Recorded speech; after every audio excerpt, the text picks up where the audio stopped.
telbalarcha bir-birimizni sevib qoldik. Men hattoki o'qishga ham qiziqmay qo'ygan edim. Hayollarim faqat seni dadangda edi.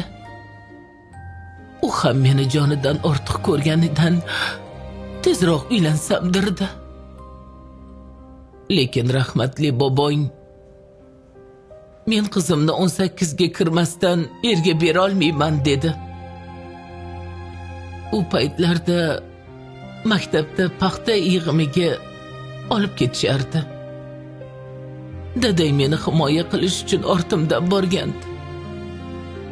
Kecha-yu kunduz atrofimda girdi kapalak bo'lib yurdi. Menga qarab yurardi. Lekin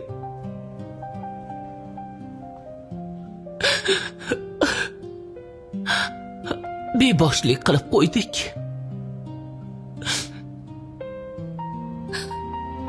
Ayni qishni kelishiga qaramasdan to'yni ham yanvar oyiga belgilashdi. Lekin to'yga bir oy qolganda dadang mendan voz kechib, chet elda o'qiydigan bir raisning qiziga o'ralashib qoldi.